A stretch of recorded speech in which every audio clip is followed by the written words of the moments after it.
Welcome to another new episode of the Quest for Excellence series brought to you by Intellectus Consulting. The Quest for Excellence series, as we all know by now, is an endeavor to not only improve but raise the standards of marketing excellence in our industry by a significant measure.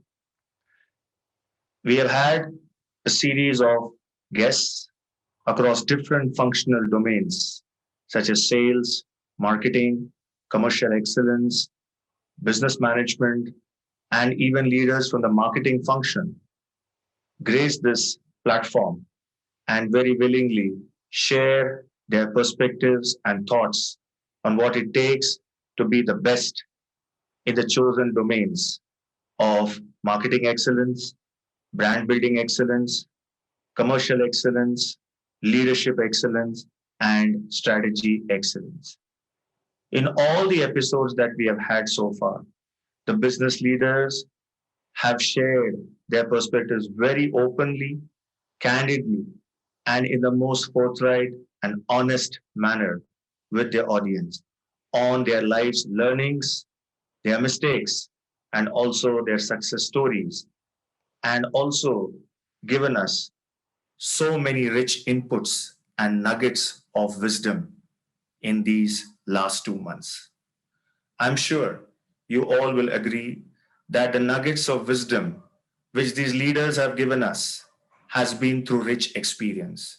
And there is no better gained wisdom than through experience, which comes through hard work and tenacity and preparation, to say the least. My guest for today is one of these business leaders who has excelled himself in the function of marketing, not only in the pharmaceuticals business, but also in the nutrition business. My guest is Mr. Shantaprasad Nagarmath, who is the commercial director for Abbott India Limited. Shanta, as he is popularly known as in the marketing community, is a commerce graduate from the University of Bombay and also an MBA from the Bombay University. He started his career way back in 2004 with one of the world's largest and respected nutrition companies in the FMCG sector called Heinz India Limited. As we all know, Heinz is a maker of extremely popular brands such as health nutrition supplements like Complan and also food brands like Heinz ketchup, etc.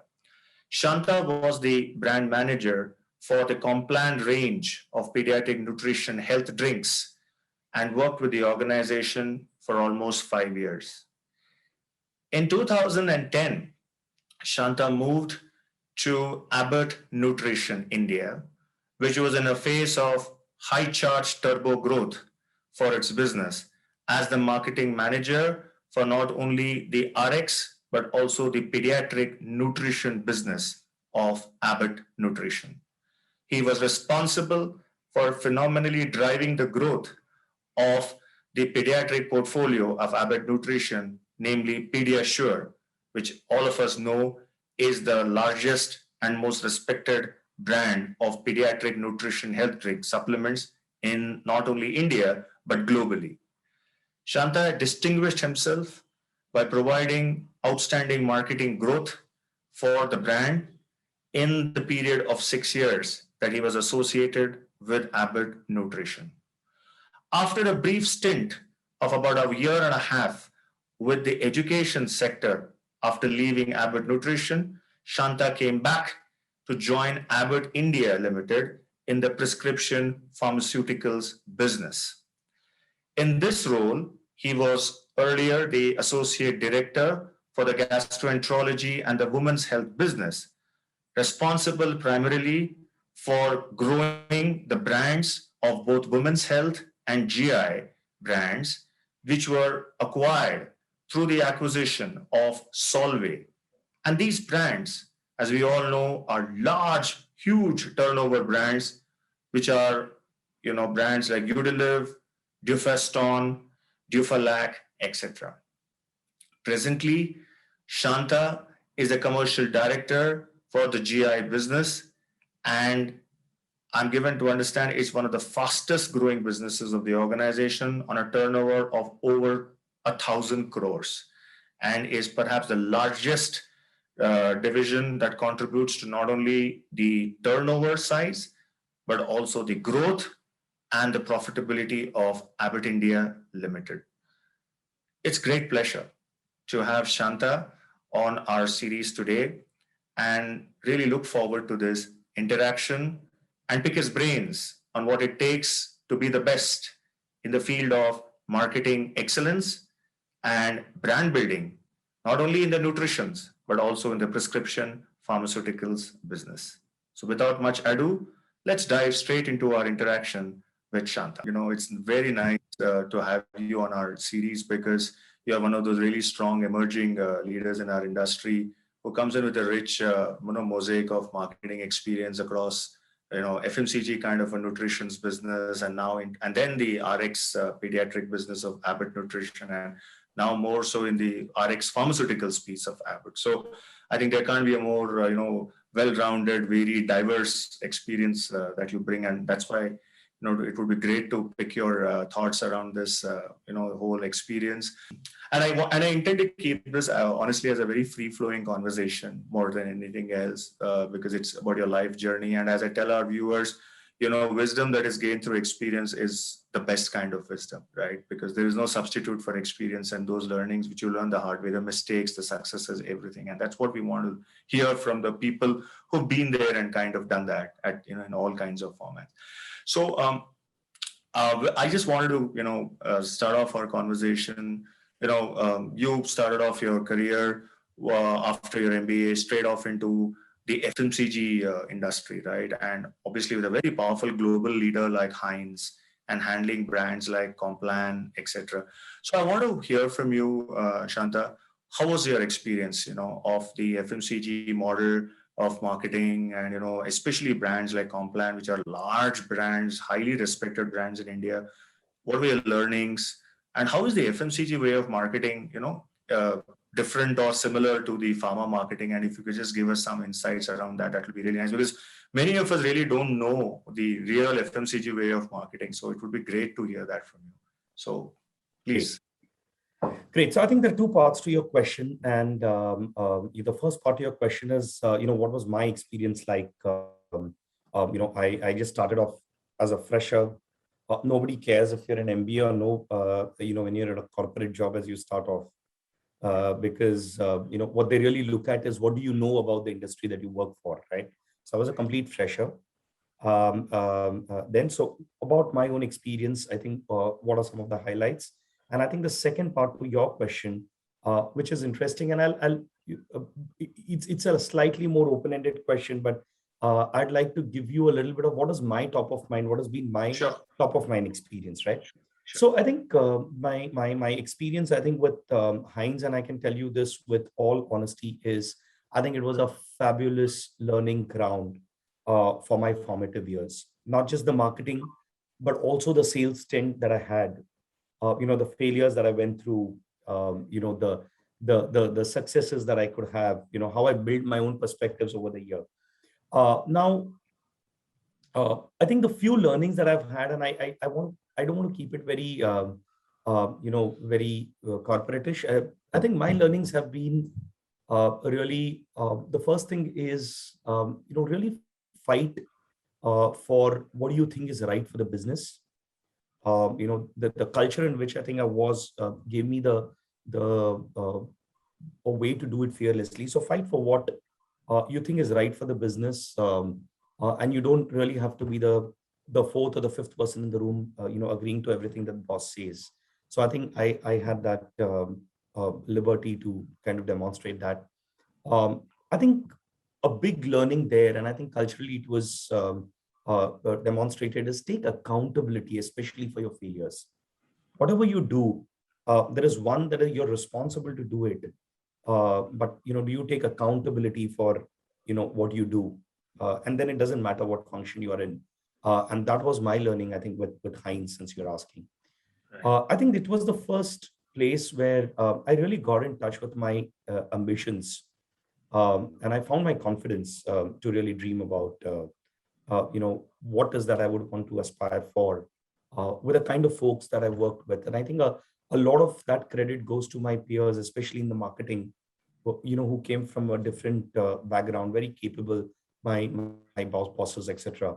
I really found clarity in terms of my own ambitions on where I wanted to go. And I think the fourth, and this is an important point, especially at early stages of our life, right? We're just straight out of college. We're still half in, a learning mode, half in, slightly the college mode. And a lot of times we spend time whiling out here and there. And, it's very common to really talk about your bosses, about what's not working for them. But I think the fourth piece was I really invested time, and I learned this the hard way. I invested time to learn about what could be better. Where could I find my teachers? Teachers are not your bosses necessarily. They could be everywhere around, but somebody who's good at doing that, what you're learning, and build your informal networks. Those were some of the things. But I think if you were to ask me one thing that I really learned from my bosses, one big lesson that I learned was a lot of people, even at senior levels, miss that if you have an ambition, if you're chasing an opportunity, then clearly communicate it, to your bosses, and understand what is the expected criteria if you want to grow from a career standpoint. Oh, brilliant. I mean, for the benefit of our viewers, just to summarize, I think it's something that resonates very well with pharma marketeers, as you rightly said, Shanta. Is first, as you said, is have the courage of conviction.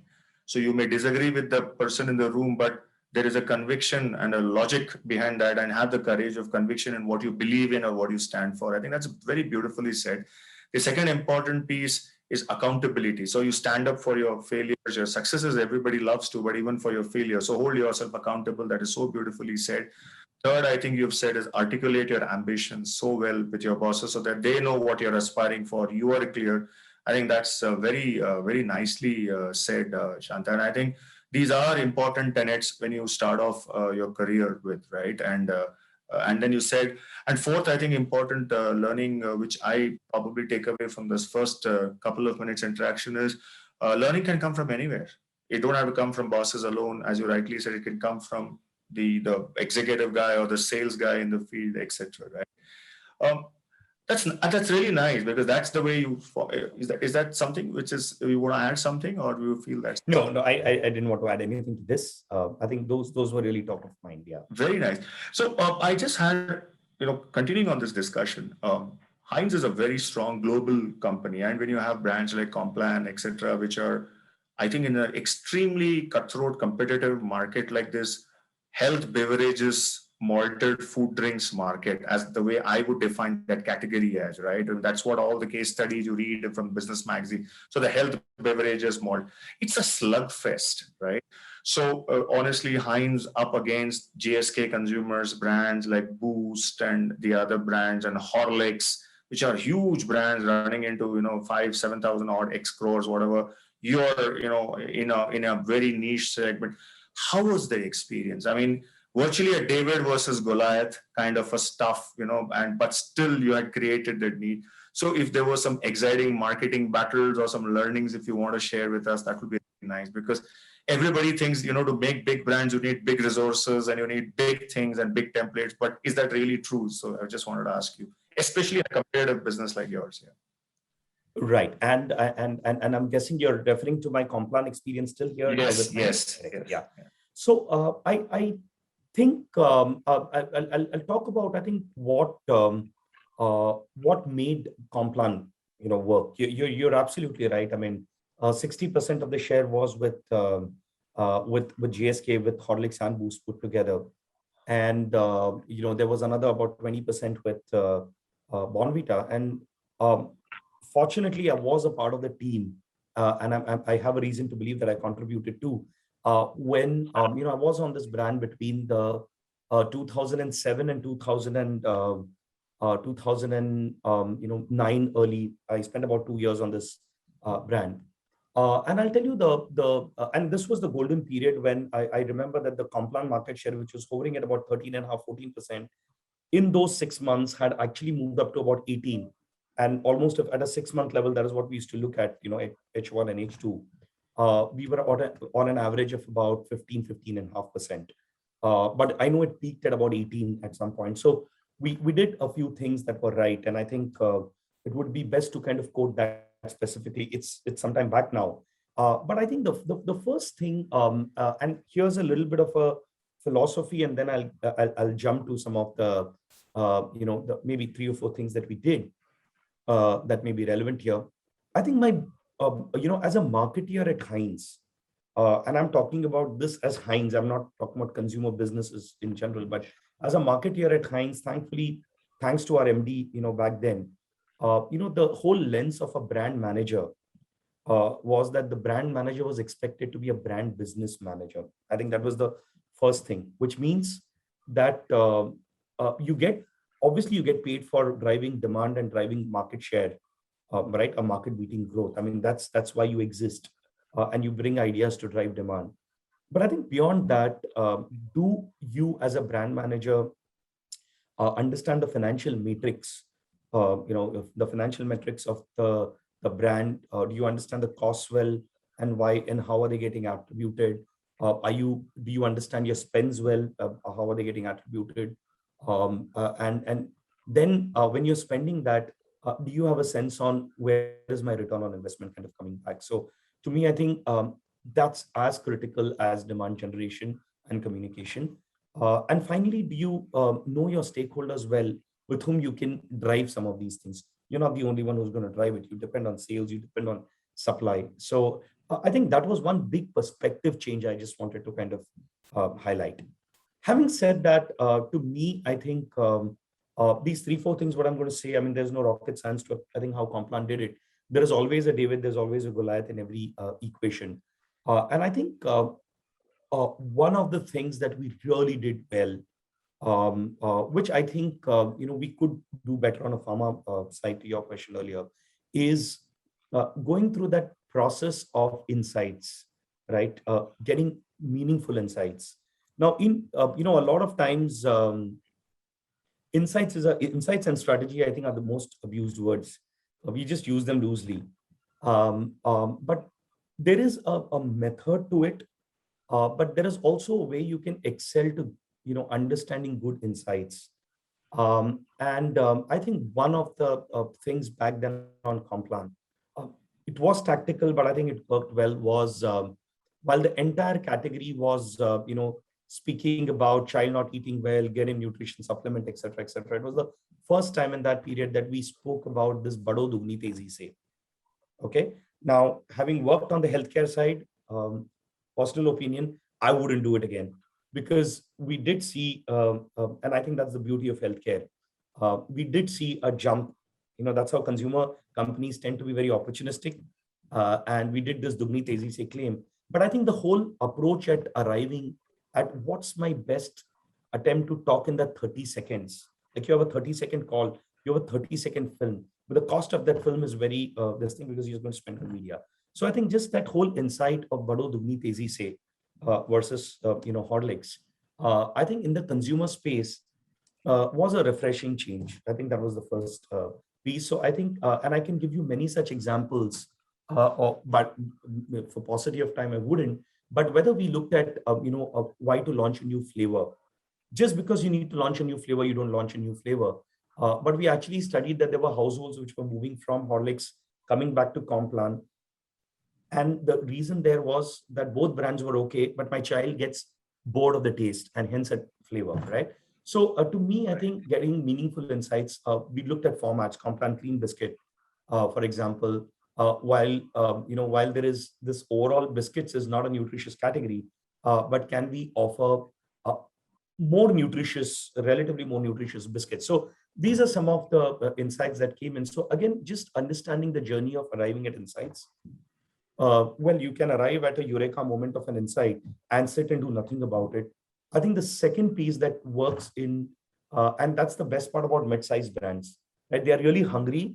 But also there is action happening. In small brands, the action is only limited. So when you're in a mid-sized brands, I think that's a beautiful sweet spot. These insights need to become actions, whether it's formats, whether it's communication idea.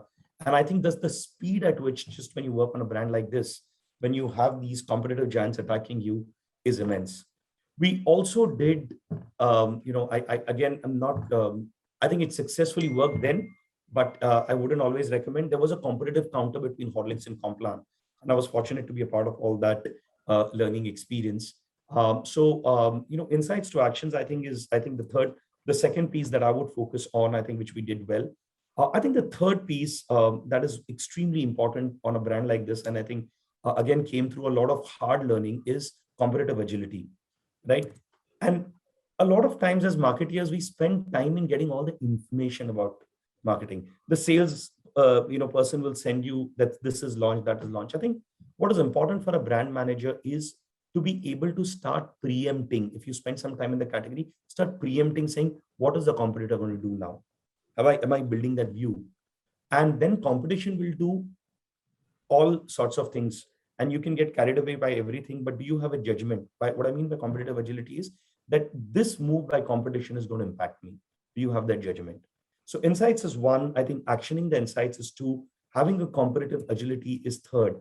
And as I started becoming a little wiser in this space, which is whether I was in Complan or later moved to Abbott Nutrition, I think what becomes extremely important is, do you develop relationship and partnerships, or have a council, as back in the Roman days, which helps you think about category expansion, right? And I'm referring to here people who are either top three. I don't believe it's only the market leader who needs to expand the category. You have your own pockets. And I think, how do you think about category expansion? So I think those were some of the things that helped. I don't know if that answers. No, brilliant, Shanta. I think, again, you've said it so beautifully for us to understand. And I think you've actually prepared my next set of questions, which would come to around what set of capability do pharma marketeers need to imbibe in today's scenario, because that was going to be in light of what you have just said as a part of our conversation. So you said so beautifully, financial metrics and understanding around the P&L, the cost, etc., which was in your tenure in Heinz, that you were not a brand manager alone, you were a brand business manager. So beautifully said.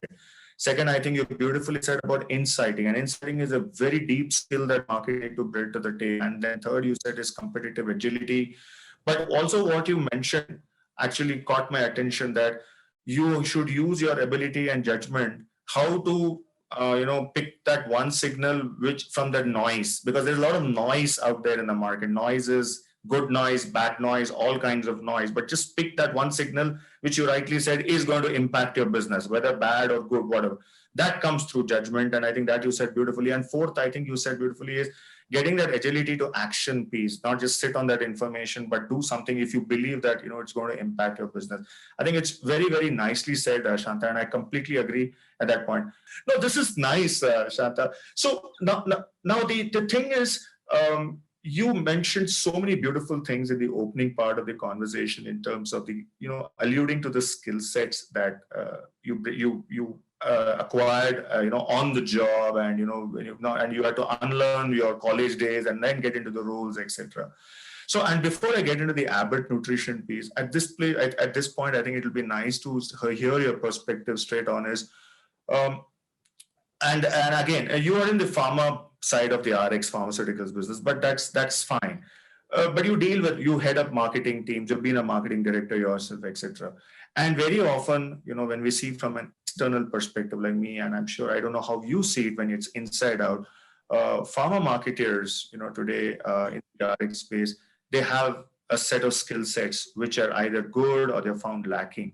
And generally, areas of strategic capabilities, like inciting, which is so very important that generally people are not very tuned, or life cycle management, pricing, as a strategy. These areas need, I don't know, do you think they need handholding and they need more, rigor as what is and more desirable? I don't know what's your position, so I would love to hear that. And more importantly, why do you think these exist? I mean, Abbott is a machine, right? And you train your people so well, and you build a lot of L&D capability, but there are still those gaps. So what's your thoughts around this piece? I would just want to hear of. Sure. So I think the question is specifically around a pharma marketeer now, and I think what the pharma marketeer can pick up, because I strongly believe that I think both industries have their own um, a reason to exist, and they have their own approaches, and not everything that works in consumer should be adopted, or not everything that works in pharma is likely relevant. But I think if I take the liberty of bringing my own spin on this, is from a pharma marketeer perspective, I think, and I'm just trying to give it a slightly, a slight context, right?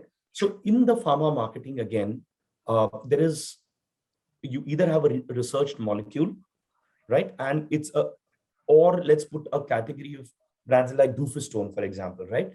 The consumer intervention on those brands is relatively less. The doctor says it, you take it, finish. COVID vaccines, doctor says it, you take it, finish. You're not, you don't have any other things that you need to apply. So I think there is a category which is predominantly scientific in nature. I would still argue that they would require some of the aspects that I talk about. And then on the extreme left, you have the generics, right? And they have their own principles, which are again driven, largely by distribution, largely by some, some advantage that they may have had, and so on and so forth.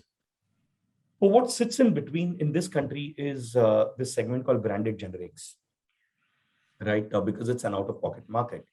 And while there could be like a big 2-hour session on this, I think if I were to pick up, then I would talk about this, because a large part of pharmaceutical companies like us, or others who are not in these other extremes operate here. And here, increasingly, there are two things that are changing. The first thing that's changing is, I think, there is, you like it or not, the consumer today doesn't take the doctors this thing at face value, right? Point number one. Point number two is, by the nature of branded generics, you need to have something differentiated to be able to win in the market, by the very nature of it. Otherwise, you're me too, and you fall in the third category. Now, to be able to do these two, I think the DNA of, or the genesis of this industry has been, I know what it takes to succeed with the doctors. Um, um, um, you know, um, it's fair to generalize to say that I have a brand with some claims and I kind of work around it. And a lot of our life really revolves around two things, has largely been revolving around two things. One is that 30-second detailing that I do in the clinic, or what can I do to get the doctor to, talk to others, or, influencing model. I think the thing that I think possibly pharma marketeers could possibly look at, one, the inciting piece that you mentioned, but contextualizing it here would be, today our consumers may be consuming the product in a certain way. Do we have the right format? Do we have the right capabilities? So from purely your product implications on the end user, sufferer or patient, I think that's one area that our pharma companies investing in research is enough on the consumer side, not on the HCP side. I think the second piece is also about, uh, there is a lot of influence that you can drive, because the model of Pediasure was that not all your brands doctors will proactively prescribe, but can I have a model of just triggering or queuing the consumer in the waiting area or outside the clinic, that when they are in the chamber, they can bring in. So I think insights is, I think, one piece that I feel is very, very important. I think the second aspect, that we like it or not, there is e-pharmacies, modern pharmacies. There is a channel play that's coming in. Channels are also giving access to a lot of patients, and is there an opportunity for one to pick that up? I think that's the second piece, and I think the third piece that my view is really critical today is, and that's not relevant from consumer. I think the third piece that's critical, that's top of mind, is today, between a doctor and patient, for your therapy, uh, treatment is, or the pill is just one aspect of it, right? But can the pharma marketer take a back step and start looking at a slightly larger pill plus service? So what does the doctor look at when they look at services? What are the other things that kind of go in? And can I start partnering the doctor to be able to provide those services for me to kind of differentiate. And I think while doing all this, I think that there are things that go beyond, what you design as a visually for a doctor. I think those are some of the thoughts. Again, thank you so much, Shanta. That is very, very nicely said. I mean, as what you mentioned, those three pieces of inciting and then the channel play through the e-pharmacies, it opens up a lot of access to pool of patients. And third is the pill plus story and really driving value creation by offering beyond just the medication, I think is beautiful.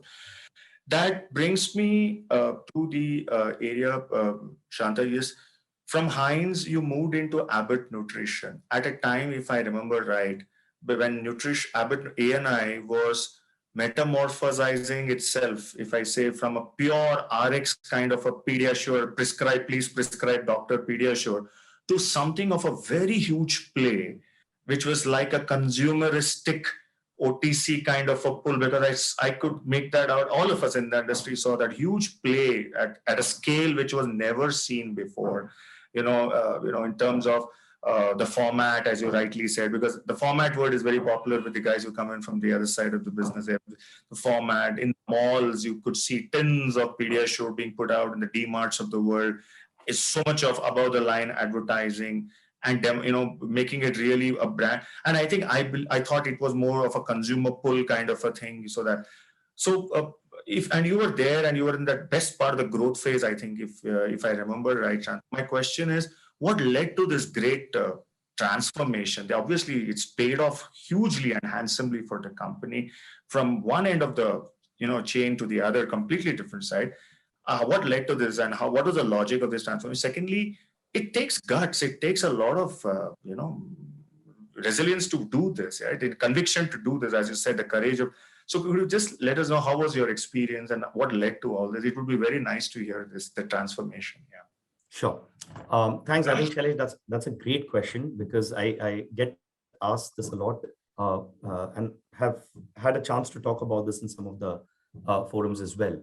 Now, I wanted to just really, I think, clarify also two things before I get into this discussion, because I want to keep my answer also a little more specific to what pharma marketeers can pick out of this. Sure. Right? Because I could talk about those, trade, shopper, communication, etc. I mean, that's something anybody could do. But all these touch points or media touch points are available to everyone. But what are the choices that we made that led to that? So I think that's the first clarification. I think the second piece, which you did say that it takes a lot of guts, this thing. I must tell you one thing that the guts were taken by my bosses who decided to invest.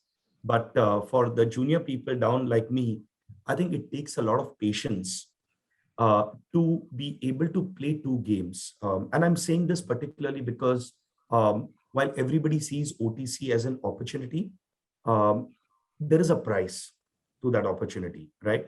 And only the brand manager being euphoric about it doesn't help. So there is an element of knowing what to do, but also educating others and getting your stakeholders on board, and then showing some proof of concept that this is working. So I went through that painful journey, not just, I'm not taking the credit only for myself, but even my distribution partner. So there was a smaller 4 or 5 of us, I think, who went through that journey of calling out what was our value proposition, even to our internal stakeholders, where Global decided to sign those checks for us.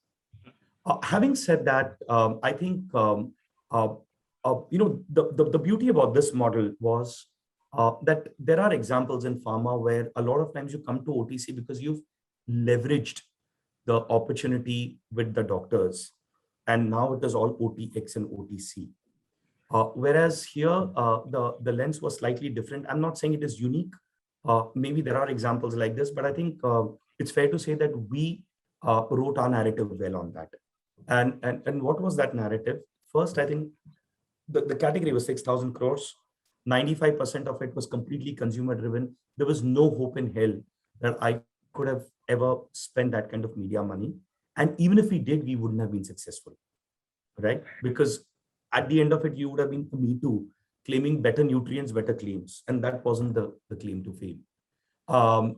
Secondly, our global brand, globally, the category is consumed with water. right? So the dynamics are very different. Here, it is a milk additive. So you kind of competed with them. But I think there are three choices, and I would take more questions if you have. But I think I just want to give a very top line summary of really three things that differentiated it. I think the first choice we made, and thank God I did not apply what I learned on Complan. There is this whole frenzy, right? Oh, I worked on this category. Let me just do this here and it'll work. No, that would have given a short-term results. The DNA of Pediasure was a little different. While most of the category, the first reason for success, there were three reasons for success. The first reason for success was our insight, and I really want to emphasize on that. While the entire category was largely, I think the Complan or the Boost users came in at about 3.5, 4. There was only this one brand, Junior Horlicks, which was a little early on, and Horlicks as a category leader had seen that opportunity, but that was still slightly untouched. Most of the entry happened at 3.5, 4. That was the opportunity for us. Why? Because thanks to my pharma friends who had worked relentlessly to create pediatricians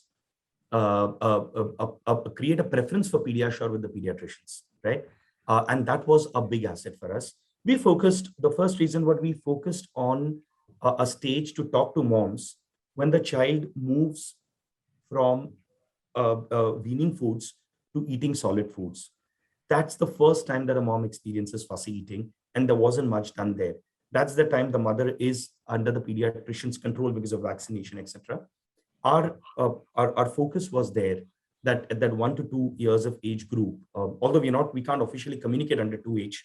So I just want to make that clear. But the intention was when the child is making that shift, if you talk to the mom about Pediasure, our model was that we are away from the category to the mother at that point in time is still checking with the pediatrician, and we can leverage on that recommendation. So instead of the doctor writing the nutrition supplements, which they don't do, can we talk to the moms to go and check with Pediasure? I think that was the first, choice that we made, which kind of paid off. So we wanted to stay with that 1 to 4 years. And there is data that also seems to suggest that if the brand works, right, if it's acceptable, etc., the brand tends to continue in the household. So I think early initiation was, the first victory, and that was the insight. I think the second insight was a big mistake that sometimes brands make is they just stop investment on the doctor side, right? And our model wasn't about mass media. So while you did see us in the shoppers, you did see us on the television, a big part of the back end was the success of Pediasure, because we did not want to sell it like an FMCG product. We wanted to give it a little more credibility, a little more expert advice, because that's what a healthcare company does. And the difference there was that inside a pediatrician's clinic, when you go to pediatrician chamber, there was a field force of, there was this thing of about 1,500 odd clinics that were covered, where there's a dietitian sitting outside. Now look at the moment of truth. And I'm touching on these things because these softer aspects get missed. You think about an activation, there are 10 people who will give you ideas. But the moment of truth there was when your child is unwell, the mom is vulnerable. A dietitian talks to the mother saying that your child is not eating well, there is infection, there is more receptivity. And we were not selling Pediasure there. What we sold to the mom was a plan or some tips on how she could get the child to eat well, right? And then with the doctor, there was some framework of the doctor giving the tool and so on and so forth, which is done in pharma. But I think the two things were talking to each other. When the mom comes in the waiting area, you've primed her that her child needs something. Then you tell her, but nutrition and habits don't change over time, and hence Pediasure. The doctor's receptivity to recommending the brand became much more stronger. But we succeeded, and I can tell this to you with data, that 70% of our new trials came because they saw us somewhere, because the mom saw us somewhere, but they validated this with the pediatrician. And I think the third piece, which I think some of the FSSAI-oriented brands, if you're in acidity category, etc., I think one can evaluate, is that our product was, the category was selling in the non-pharmacy outlets as well.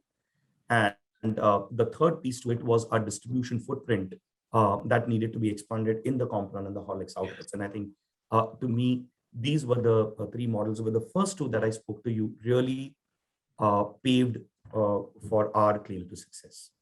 Wow. And actually that In fact, it got me so much thinking. I want to ask you a couple of more questions because you're so. I think what you mentioned, Shanta, is the precise segmentation that you did, not only for your doctors, but also for your patients or the consumers, because you spoke about the child being away from, the breast milk to first time solid food from 1 to 4 years, because you had the Complan and the Horlicks as giants sitting there in 3.5, 4 years plus, because they would not inch that. A quick question there is, when you wanted to be a choice recommended by the pediatrician for those small kids of 1 to 4 years for the first time, my mind immediately went to a formidable competitor of Cerelac of Nestle. So did you also account for this? Because they are not a pushovers. They are very formidable, because children in this country have grown over that brand for the last 40 years. And all of us at some point had Cerelac. And so to make headway, and you have to pick choices, as you said, it's all about choices, right? And so how was this something which also you took into account? And secondly, I think the ratification by the pediatrician, you never allowed that to go away in all the frenzy of mass media, etc. Like, because then you made it as the pediatrician's recommended brand, so we took along with it, and then you did all the other channel play activities. If I were right to summarize that, so I just thought these two questions. So, quick answers to that. I think the first answer is fairly simple. Actually, we were not competing in the Cerelac space directly, because there is infant formula and weaning foods, and that's really a very different space, right? And I think we actually come into play, and we also responsibly did that, is when solid food gets introduced. Right. Because we are not trying to sell food, we are not substitute to food. We are just saying that eat right food. The child is not eating the right food, missing on nutrition, temporarily supplement it with this, and then it is to the discretion of the mom on how convenient it needs to be. But we come in when the solid food comes in, and just to be, I think, just to be on the record, I think our communication was definitely saying that for 2 years and above, because that's really the age when teething, etc., starts happening, and solid food comes in. Weaning foods is 6 months, 8 months. 6 months, yeah. So that's that. No, beautiful. Yeah, please. Yeah, so that's one. And I think the second question was around the doctor's recommendation. I think there's a little more to it, which is not just these activations, but I think in child nutrition space, in the pediatric nutrition space, there is very less understood. Also by they're not clinical nutritionists, right? Pediatricians aren't. They know about vaccines. Again, yes. Vaccines is taught to them by vaccine companies. Yes. So there was a lot of scope, not just there, but even in the infant pediatric space, a lot of guidelines, a lot of work. So the larger point I'm making is what also led to the pediatricians supporting us is they genuinely saw us. They saw us responsibly advertising first, right? And we were very clear: if your child doesn't need Pediasure, we have a large universe that we can capitalize on, right? So that was very clear. And the second piece was, I think, a lot of scientific work that we did, and that was beyond Pediasure, honestly. It starts from preterm to this thing. A lot of work that we did, and I think again, kudos to our medical team who had that vision. I think our global teams who supported us, that we remained pure to building nutrition science with the doctors.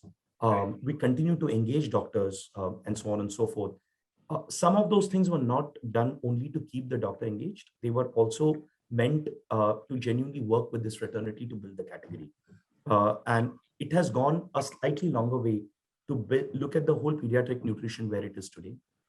And I think that was where we were kind of respected. So actually what you have said, alluded to, is a very powerful lesson for our marketers community, is that don't be short-term in your thinking. Be scientific, be focused, look at the long term, because you could do a lot of short-term activation stuff, the tactical stuff that can get you spike in sales, and then you become an instant hero overnight. But you said, no, we will stay with the pediatricians, we will build out that segment, we will drive the high science, because there's always the temptation to get into those quickie stuff that gives you the data, which is so huge and everybody celebrates it. But I think that was important. You also made a very important point as a passing reference, and that is your learnings of Heinz. you did not consciously bring it. And that is something that marketers need to understand, because when you come in, when you change companies in the same space, you're very comfortable going back to the old way of saying, hey, I know what is channel activation. Let me now demonstrate how valuable I am to A&I. You could have done that, right? But you didn't do. So my question is, what prompted you not to do? Because that takes a lot of self-discipline. And you said you wanted to understand the DNA of the business before you tried. This is very important, Shanta, and I want this message to come from you. What does it take to even, be and say, no, I will not do what I have done in the past? So if you just touch on that briefly for a couple of minutes. Yeah. Yes, and I think, and that's one of the things that I said that came in the formative years with some of the bosses speaking. I think one important lesson that that came was maybe hindsight, maybe I don't know if I was very mindful about it. Is I think every business or brand has its own own reason to exist and an opportunity to grow, right? And it's not that every time the learnings don't work. It's not that Complan learnings don't always work. In this case, it wasn't relevant. My larger message to I think the team would be to say that there is always this temptation about getting early wins. That I know this, getting this thing versus in the first 2-3 months, do you just want to be a little patient to try and understand what is the context that I'm operating in? What are my challenges? What does what does the people who've been working with, what are their thoughts about? And first get down to, with all this information that you have, is saying that what is my or my team's best attempt at making this successful? I think that's the starting point. I could give you a different example where learnings worked, learning didn't work. But I think what is fundamental is I just wish my shirt would fit you and your specs would fit me. It doesn't work like that. I think what fits for you fits for you, and I think understanding that takes a lot of time. Did I get it right? No, maybe we did make some mistakes, but I guess I think sometimes all of it averages out, and that was the one learning that I had. Thank you so much. That's a good message that you put out for our viewers. Shanta, we now move to that phase of your career where you have spent a decade with nutrition's business with two powerful global marketing giants, right? Heinz and A&I. And then you come to the RX part of the business, right? And that is Abbott India. You get into a business which is supersized, now top two in the country in terms of scale, turnover, most profitable company in the Indian industry, big brands across various therapeutic segments. And women's health and gastroenterology was something of an acquired business from the erstwhile Solvay, Dufar business, where we again saw that these brands which were in the market for 20 years had grown to a certain size. But I think what all of us as marketers and industry realized that they just, took off on a 3x, 4x kind of a growth again, after having been on the market for several years. That is something that caught everyone, I mean, you typically see mature brands growing at 2%, 3%, but these brands grew phenomenally after the acquisition. And that's something which has not missed the attention of pharma marketers. So again, what the learning we see from us is brands typically don't have life cycles. I mean, you can grow brands crazily if you want to, provided you do the right stuff. Your brands like Differstone and Udilive, etc. So I want to hear from you, because you've been in with women's health and GI business for a long while. How did this happen? I mean, what does it take, at a broad contextual level, to grow brands crazily at any stage of their life cycle? I mean, that is the strength of marketing, and some of the frameworks, or if some insights and learning, from your current role that will be of benefit to our community. Certainly. Again, a very interesting question, and I think the takeout after all of this doesn't become for you that this is a person who's been at the right time at the right place, and that's the only success. But again, I think really fortunate to have got this opportunity to come into a business which is so amazing. Look at Dufalac, look at Udilive. I mean, sometimes one could argue whether they're chronic or the therapy may be acute, but it's recurring in nature, right? So, but sometimes I've realized that in chronic therapies, I think sometimes safety outweighs efficacy. and there are very few brands which really appeal to all age segments and stuff like that. I think that opportunity was clear to people, to begin with. And I think even, I think before I kind of came in here, I think the choices were made from two perspectives: the our right to win, which is, I mean, just the appeal of these brands and its legacy and so on and so forth, which was untapped. And two, and plus, I think, all the investments that we could make in whatever ways. The second piece was also something to do with, and I think this is very important, is there are certain categories, like we all know, and I'm not even an expert when I'm discussing this with you, but hormones, or even metabolic conditions, infertility for that matter, and so on and so forth, right? Some of these sleep disorders, stress, these are also categories, which these are also therapies which are largely growing because of certain external factors. So there are external factors which are poised to make these grow. I don't feel happy about it in a very personal way, but unfortunately, that's the truth. And we are in those business to service those therapies. So I think the choice was made in our right to win, and our opportunity to win was already made. Having said that, I think my starting answer to, I think, what made us win comes to that same point, because sometimes there is a core belief that applies, that we call it the ultimate karma or truth, right? The ultimate karma is, again, before jumping to what drove the success, try and understand what this is, the brand that I have now, what is its growth opportunity? Not everywhere you'll have the continuum of care, the diagnosis and the treatment funnel working. Not everywhere, right? Because there are not all therapies that need necessarily a proper diagnosis or screening and stuff. So you'll need to look at, I think that we looked at the therapies that we were operating in, and each of the therapies had their own opportunities and strengths. I think the first thing that I think really went well is, from an organization perspective, I think we covered up for through our GTMs or whatever. I think the first thing that we did is your rep even reaching the right doctors where the opportunity is, as a starting point. I think that was I think an important piece that we kind of covered from a coverage standpoint, and which meant certain GTMs, which meant certain therapy teams, etc., converting. I think that's been successful.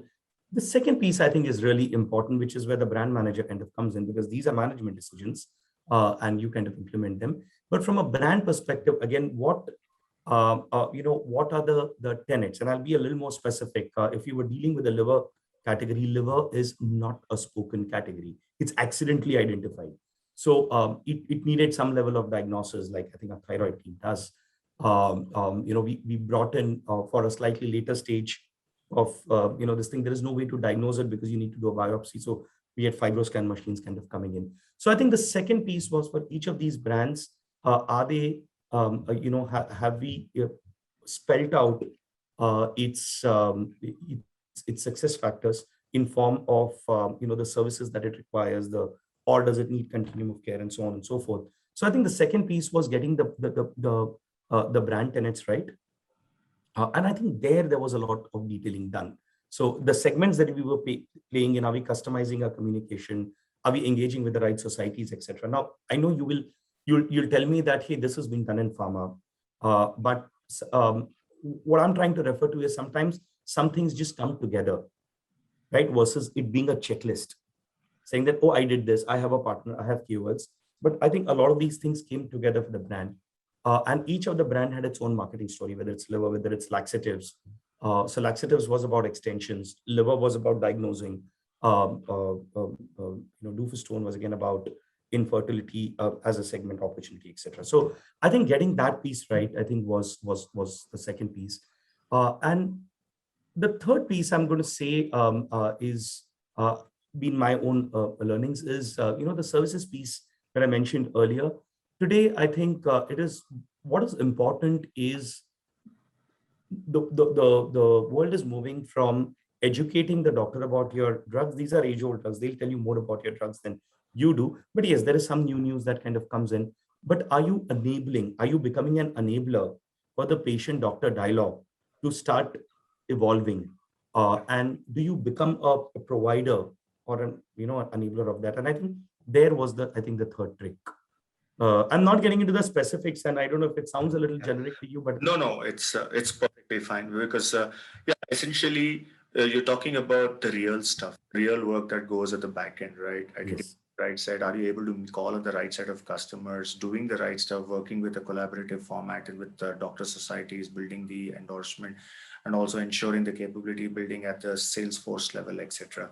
And my understanding, Shanta, is that these are still very, very physical footprint driven brands, right? I mean, you've got the reps in the mode, you've got to make those calls on the customers, drive the productivity, crank out the productivity from each of these huge set of customers, right? And it's got to be precision based. the answer is fortunately it's a big no, that it's not only Really? physical Oh. driven.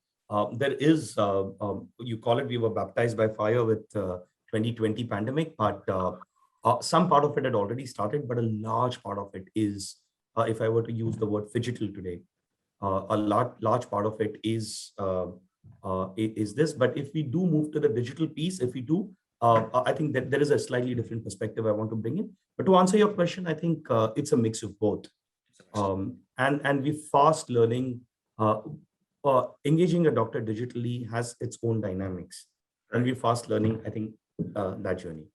Excellent. And that actually brings me to the last part of the conversation, is that how has been your journey for AI, AIL in this last 16 months?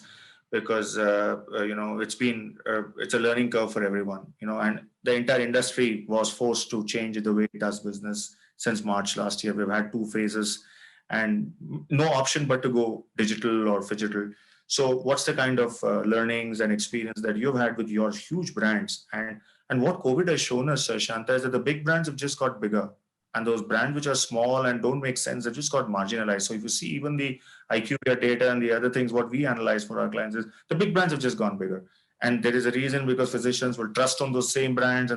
So how's been your experience? The digital piece, what do you guys do, is something that our community would love to hear. Yeah. Great. So I'll possibly fast forward the last 16 months, because all sorts of experiments happened across industry, because the reality is everybody was connected only through this medium, right? And I think my view is that pandemic only accelerated it. To me, I think there was a segment that was already doing it, and there were those who were convinced who were already doing it. If you ask me, just got accelerated and scaled up, right? The whole process. Now, what I'd possibly touch upon is, I think important is, you asked me, we did all those experiments. We realized the importance of content, all sort of data points and so on and so forth. But I think fundamentally, I will talk about, I think, what is the opportunity that we've seen, that I personally see. I mean, this is my view. I don't endorse it on the organization or anything of that sort, but this is my view. I think the opportunity that emerges out of it is, I think there are 3 things I'd like to say. One, for the brand managers, from a brand manager perspective, I think it is important to understand, what is the role that they're going to play. And I'll give you my view on it, but what is the role that they're going to play? Because there will be a lot of noise around touch points, there are aggregators, there is content, so on and so forth. I think the brand manager's role is fundamentally not changing.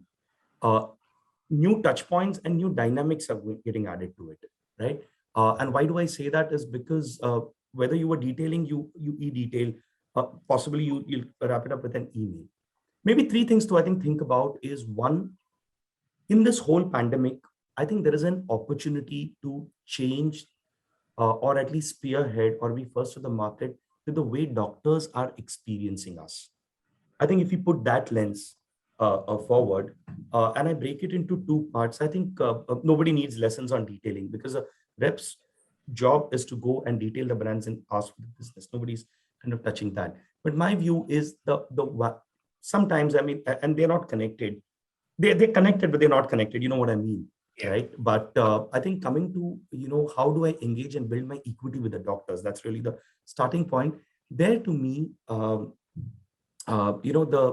uh, you- if there were two or three options in which I could have engaged the doctor. Today, there are the whole digital opportunity gives me access to segment the doctors, looking at what their interests are, right? So while content is available, I could actually start by asking that why should I be a nuisance to the doctor to do the standard things? If there is doctor Shailesh, who is interested in X, why don't I start building segmenting doctors on their interests, their motivations, and start providing customized. That's the first opportunity. Can I customize so that I become less irritation to you? And I'm focusing here on not the detailing piece. I'm focusing here on how can I value add to you in a better way. And I don't have to do that only with the rep. I can send it anytime through any touch point. I'm accessible to you. Why would you start looking at me is because I'm sending something that is of interest to you. Why do I know that? Is because my data tells me that when I send you 5 emails on something, it's of interest. So Yes. To me, I think customization is a big opportunity that one could look at. The Sure. second opportunity is start looking at an array of options with knowledge, skills, services, uh, and how do I make my touch points now, not just the detailing, but can I embed my brand or my story in some of the things that I'm offering, because doctors are likely to be a lot more receptive to it. And I think the third and the most important, and I just may get a lot of flack for this, but I think the third opportunity really is, I think it's a great time to start evaluating. There is this thing, more coverage, more people.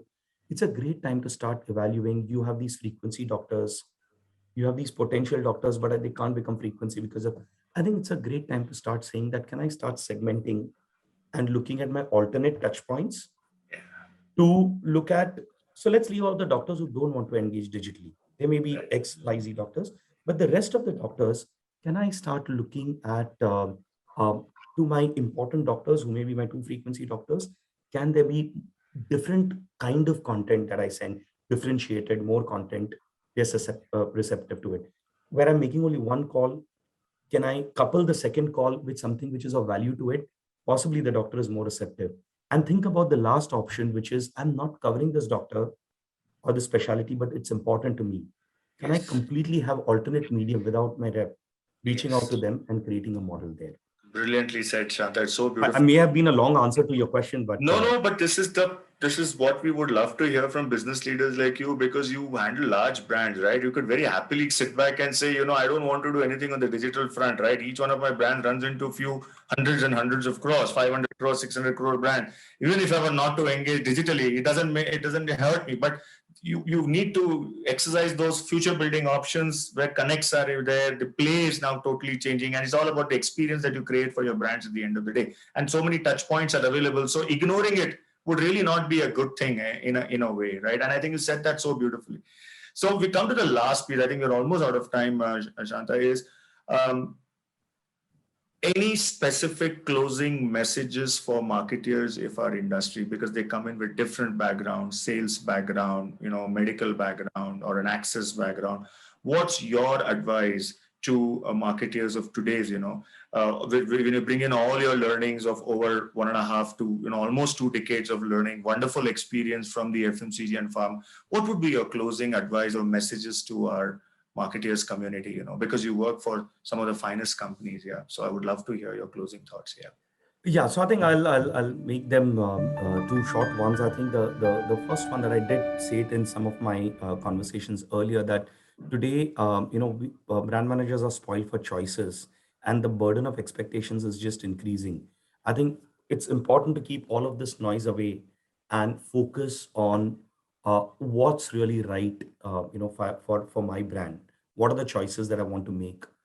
And to that list, I would add a little bit saying that make some hypothesis, do some experiments. Just do experiments. Piloting has never cost anyone. I've not seen any organization not supporting pilots. So I think the first thing is, think about, it's fancy to do things, but does it fit for your brand from where you sit, with whether it's the OTC or the digital or whatever opportunities? I think all of them fit in, but find your own fit. I think that would be my first